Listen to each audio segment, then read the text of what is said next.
Hello and welcome to the Abundology podcast. My name is Renee Spears and I'm a spirit guide channeler and spiritual life and business mentor. And I help people be happy and attract more money, love, time, and joy in their lives. I'm coming to you from beautiful Bozeman, Montana, and this is the weekly energy update for the week of September 18th, 2022. Every Sunday, I talk about how the energy is going to be for the week ahead, and I also infuse the show with some positive vibes, so you get a little positive energy boost just for listening. And fall officially arrives this week.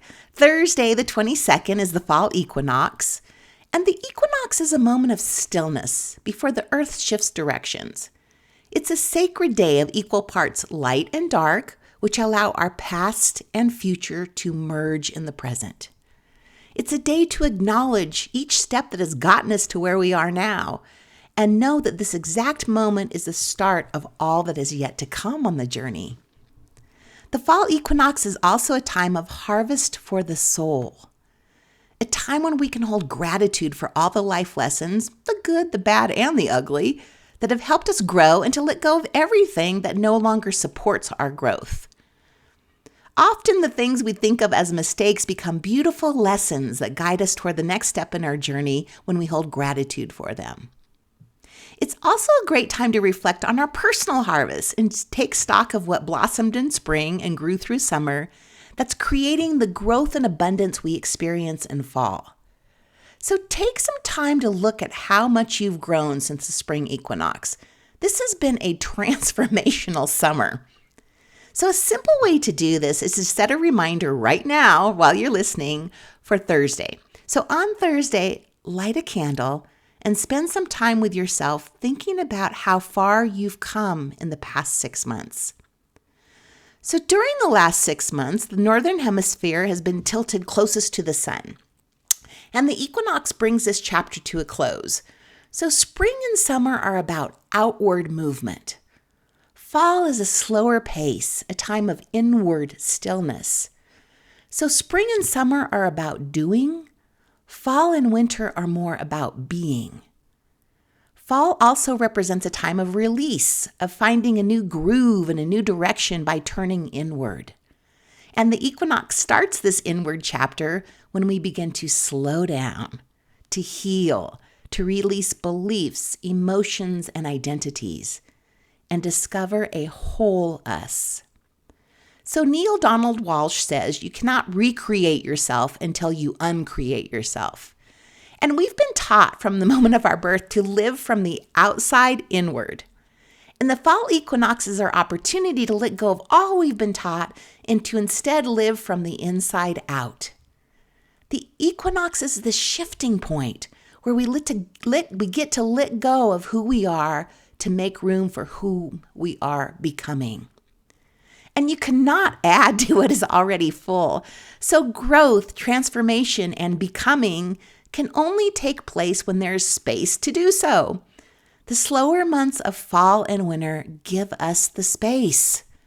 Space to be in the unknown, to be in the mystery, and the spaciousness of being. This is where we get to meet our new selves. So this magic of fall is here. It's finally here.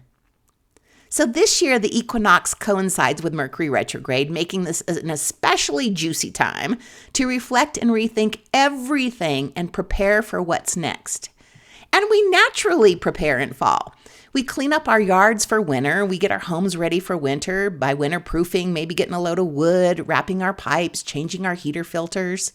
We get our cars ready by getting a tune-up or maybe putting on snow tires. So it makes complete sense to get ourselves ready too. And we do that by reflecting on where we currently are.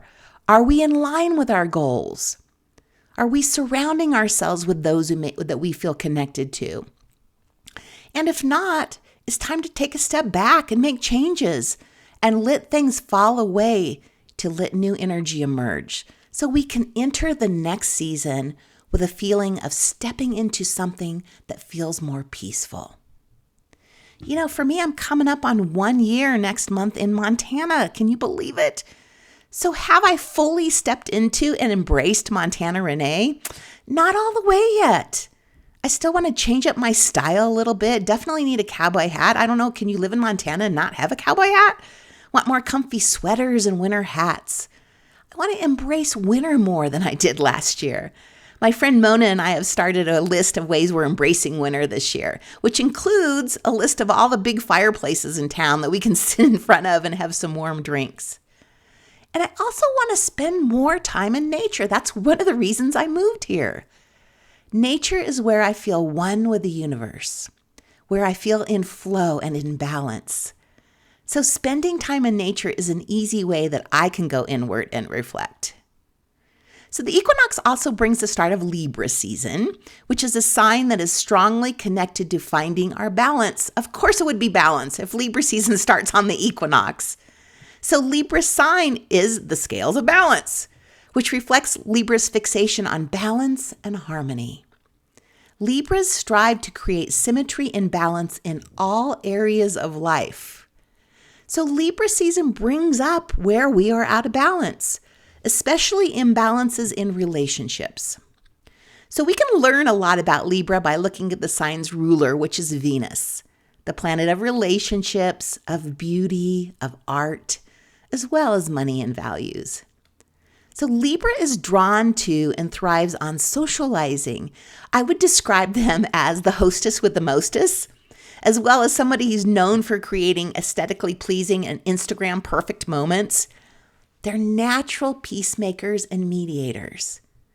So Libras might love hosting a party, but they're actually happiest when they're connected with a loved one or a dear friend one-on-one.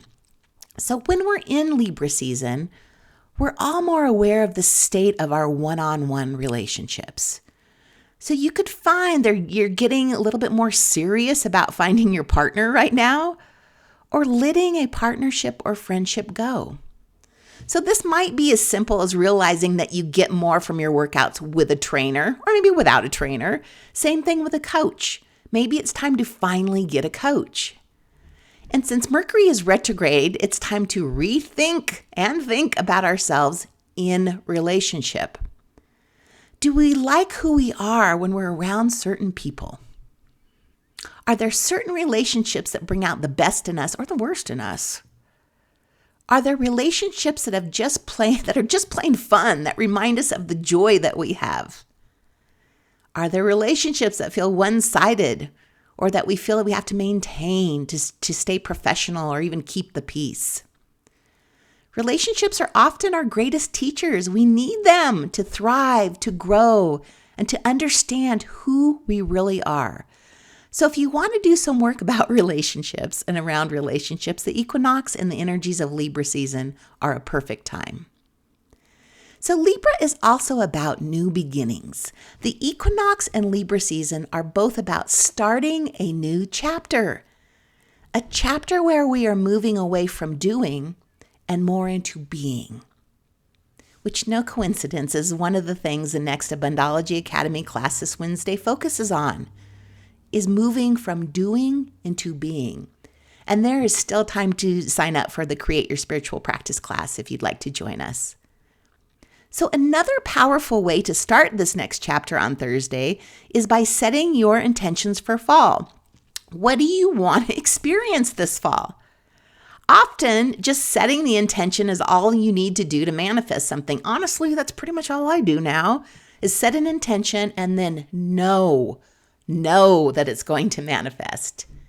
And you can easily add setting your fall intentions to the time you've already set aside on Thursday to reflect on how much you've grown over the past 6 months. So on Thursday, light a candle and spend some time reflecting and setting your fall intentions. Easy peasy. So to recap, Libra season and the equinox are both about balance and shifting from outward to inward, from doing to being. And we're reflecting on the past 6 months and appreciating how much we've grown and what we want to release as we start the fabulous next season and the next chapter. So I am recording a podcast tomorrow with the astrologer Deborah Norton on what we can expect this fall according to astrology, and I will post that this week. And my 50% off sale lasts one more week. This is the time to stock up on packages and gift certificates and to come for an energy tune-up. So once again, if you break down the packages into 30-minute sessions, the price is as low as $31 a session. Such an inexpensive way to keep yourself in balance this fall and winter. So as always, thank you for listening and sharing the podcast with a friend you think may enjoy it. Take some time on Thursday to feel really great about yourself and how far you've come. So have a fabulous week, and I will talk to you again next week.